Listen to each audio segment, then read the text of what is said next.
Last week we looked at the outer tantras, and so this week we are going into the inner tantras, or what is more commonly known as the Highest Yoga Tantra.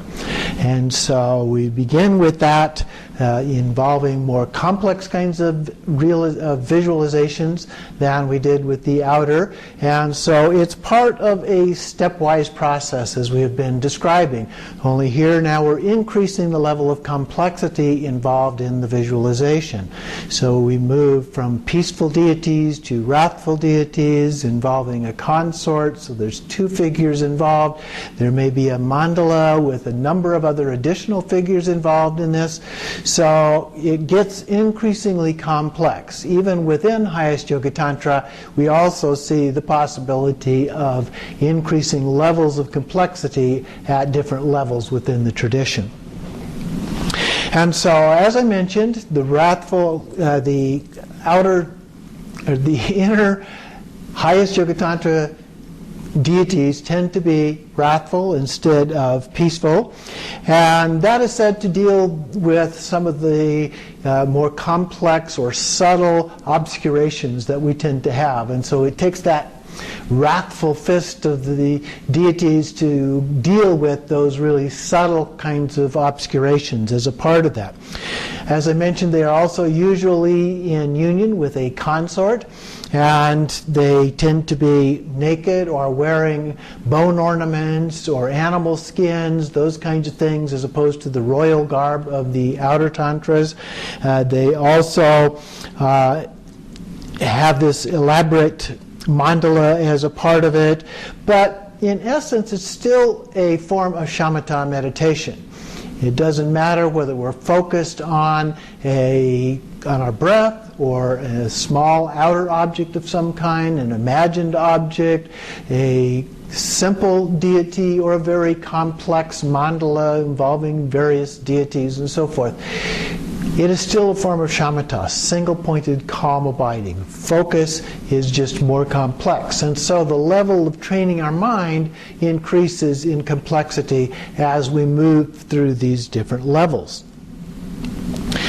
So this also then helps prepare us for the completion stage practices that will be coming in part 5. It is also for dealing with the bardo.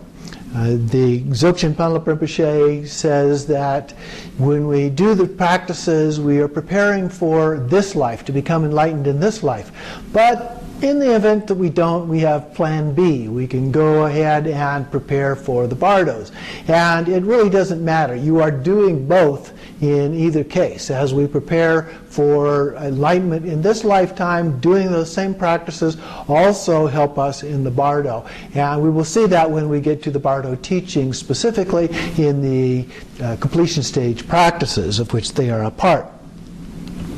And of course, if that doesn't work, then there's always reincarnation and plan C that we can deal with at that level. But the basic outline involves first visualization of the deity as well as the environment, the mandala, and it involves then mantra recitation, and then finally we have the dissolution and meditation.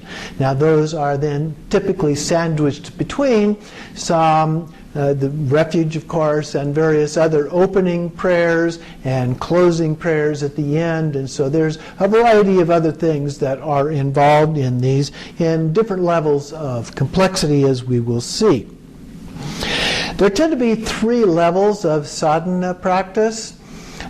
First, there are long ones. These long practices often are very complex, very detailed. They also tend to include as a part of them a Gana Chakra or Tsok feast, which can be as long or even longer in some cases than the actual practice itself.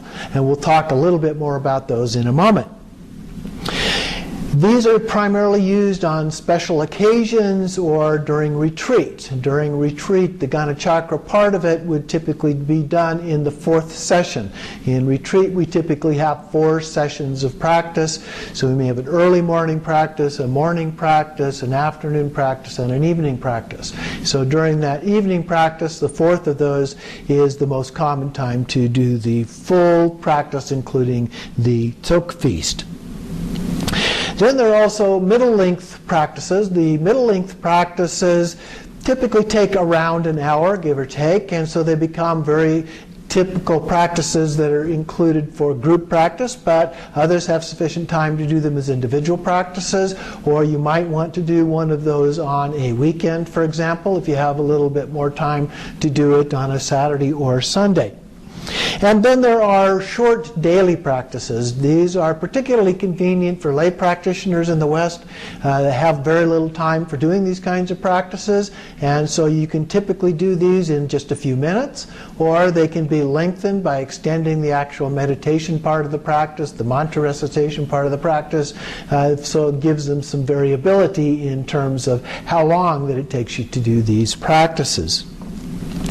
So they're very, very good for lay practitioners. The main purpose of Highest Yoga Tantra is to actually become a Buddha. The idea is that first we visualize or pretend to be a Buddha, but as we do the practices and we add in the completion stages to these practices, we actually transcend the impure state of our current existence into the pure state of a Buddha. And so by doing these practices consistently over and over again, we actually begin to take on the characteristics and so forth of a real Buddha. And so we become a real Buddha by doing these practices. And we move from impure to the very pure body, speech, and mind of an actual Buddha. Now, one of the key things in doing these practices are empowerments.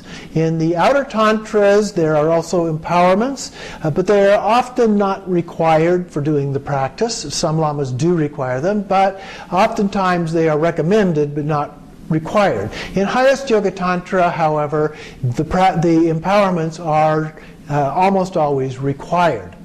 Now, the exact requirement varies depending on the lineage, the lama, and so forth.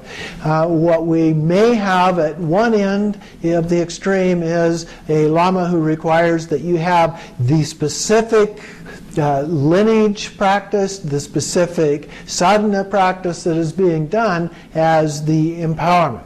On the other end, we have those who may say, if you have any empowerment, then as long as you have an empowerment, then that is sufficient for doing any other practice, because they are all the Buddha, they are all part of the same Dharmakaya. And so there are those extremes. Most commonly, the lamas will require that the empowerment be done in person. But His Eminence Garchen Rinpoche, for example, has started doing online empowerments, including Highest Yoga Tantra empowerments. And so there are opportunities, even for those of you who are in rural communities where there are not typically a lama, is not typically a lama available to do these teachings and provide the empowerments. There are still opportunities. Or you may travel to a center nearby where we're in a major community where you are able to get these. Typically in Dharmakirti, we require that you have at least one Highest Yoga Tantra empowerment in order to do these Highest Yoga Tantra practices. So that is the standard that we use as a part of this. So if you have not had one of those, then that means that when we get into these, you can use them for study and for learning about them and so forth, but you should not do them. Now, one of the reasons in the tradition is that doing them without the empowerment could be dangerous. Now, I don't know for in fact if that is true or not, whether it is actually dangerous, but that is a part of the tradition, and we respect that, we honor that, and so we expect that you would follow that as well. So this begins with the empowerment, also known as a Wang, W-A-N-G, or initiation from a qualified lama. And then these are provided in a way that then empowers you. It gives you the blessing of the lineage, of the Lama, and so forth, to do the actual practice. So there are 4 basic empowerments that are a part of any deity, or almost all deity empowerments. Now there may be other ones related specifically to the deity, but there are 4 generic, you might say, empowerments. They're almost always embedded in the deity empowerment. And so as a part of this, even though they're done in different ways, the Lama is most likely to explain these to you as a part of receiving the empowerment. And those are the vase empowerment, secret empowerment, wisdom empowerment, and word empowerment, or sometimes it's just called the 4th empowerment. And so we first saw these in Guru Yoga, where we talked about receiving the 4 empowerments from the Guru. And so here, even though they vary somewhat from one deity to another and from a lineage to another and so forth, they're usually performed in a very symbolic manner. We in the West are often not we don't often have these explained to us in any detail, but on some occasions we do have that opportunity. The actual Wang part of the empowerment is typically done in Tibetan, and as a result we don't understand, and they're usually not described, explained, translated, and so forth, although in some cases the Lama may give some information about what is going on in the process. Traditionally, an individual would request an initiation from the Lama, and so they would do that on an individual basis. Oftentimes they would even decline to do the empowerment once or twice in order to make sure that the individual is very serious about this. So they have to go back again and again, request it several times before it is granted. In some cases there are even stories of much more elaborate expectations that lamas have had before they would give a particular empowerment. In the West, these are often given, though, as public teachings, and as a result of that, including the empowerments, these are often done without any specific request being made for that, although it's always recommended that we do that as a part of that practice. Now, an empowerment, as I mentioned, gives you permission to actually do the practice, and it's a blessing of the lineage and the Lama, and it's considered to be a very powerful influence on our practice, the quality and the success of our practice. It's a very highly ritualized ceremony, and it initiates, the initiates view the Lama as a part of this as the deity. Their words are those of the deity, and their actions are the activities of the deity in these practices.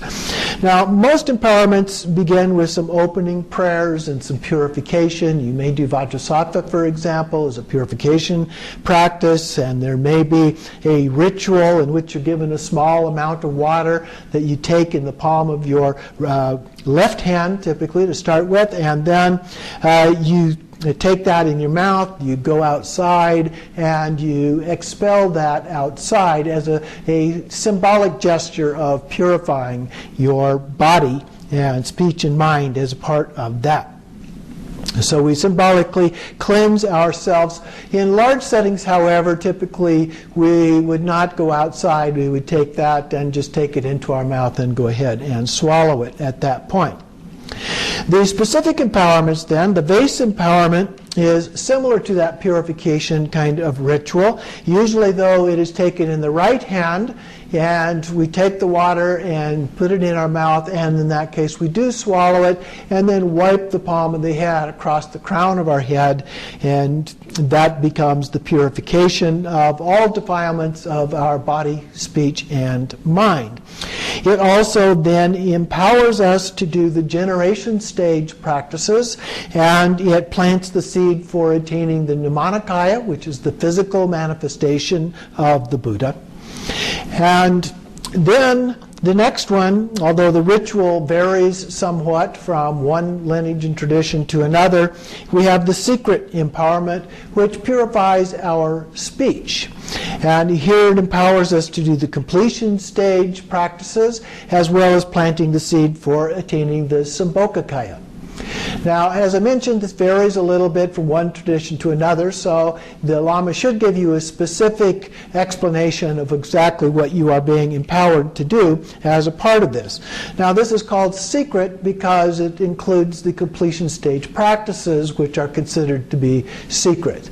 And also, as a part of that, in some cases, the sexual yogas are included as a completion stage practice, and so that is also considered secret. Now, Atisha, because of this, actually refused to let his lamas actually even take the secret empowerment because they had taken vows of celibacy and did not want them involved in even the visualization practices of these deities in sexual union with their consorts. And so he refused to allow them to even do that. Now, mostly, though, these are all done in a symbolic way, and as a result of that, there may not even be any reference whatsoever to the sexual yogas. The next one is the wisdom empowerment, and this one purifies your mind.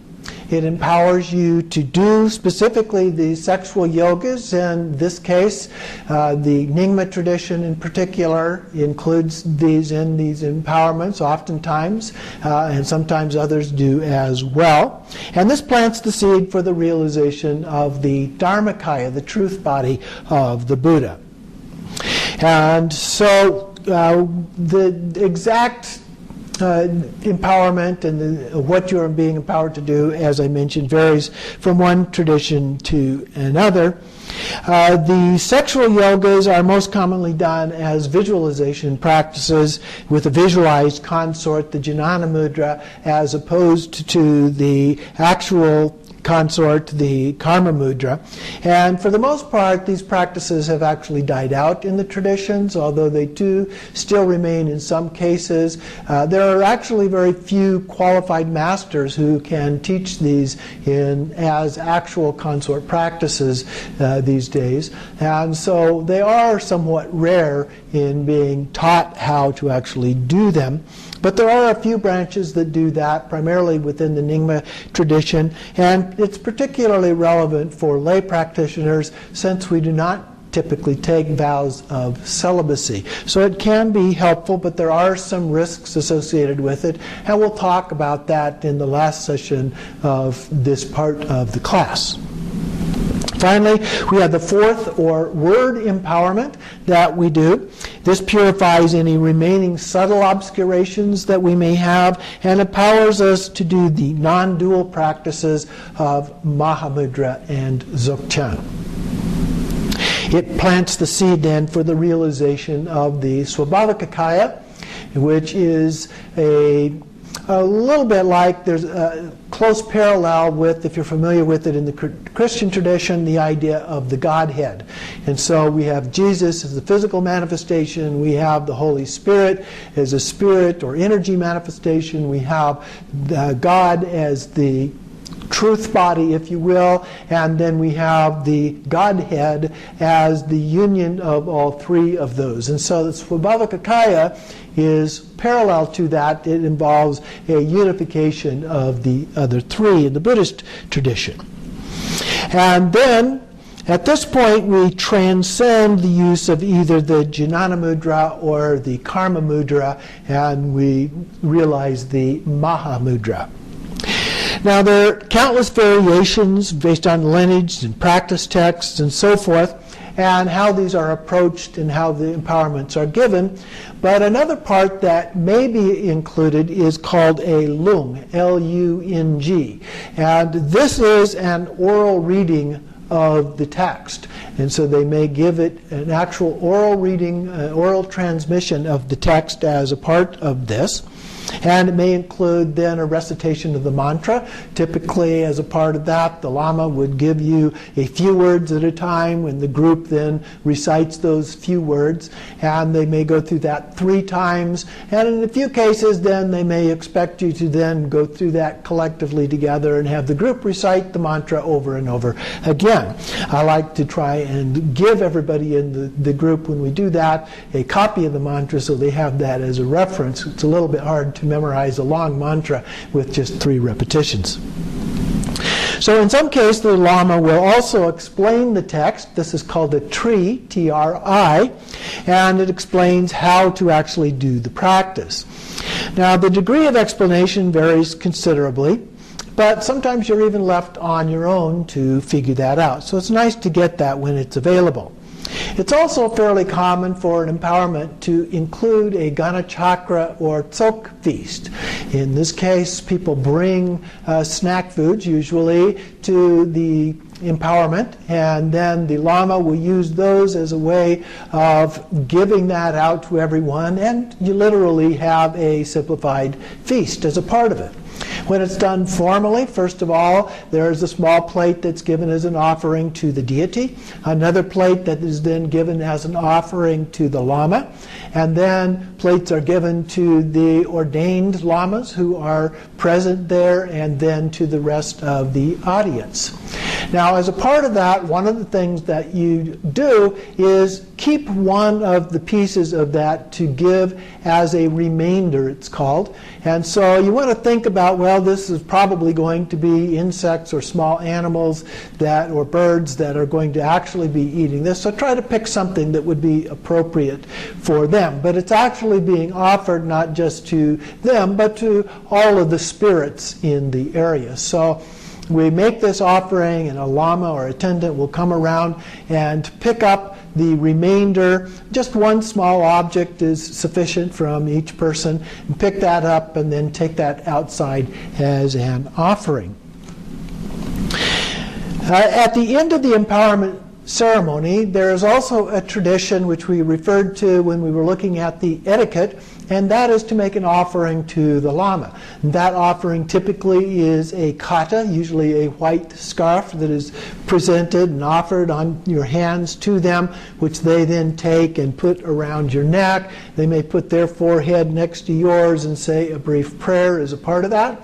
That's also a time at which you can then make an offering in terms of money to the Lama, but it's usually put in an envelope. It's usually given to the attendant or placed on the table. Never is it given directly to the Lama.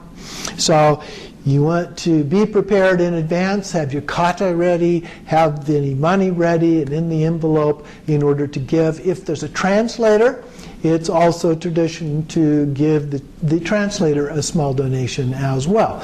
These donations can be $5, $10, $20, or if you have it, it could actually be more, depending on your means. But remember that the greatest offering that you can give is not a cash offering or even a kata, but doing the practice that you've been empowered to do.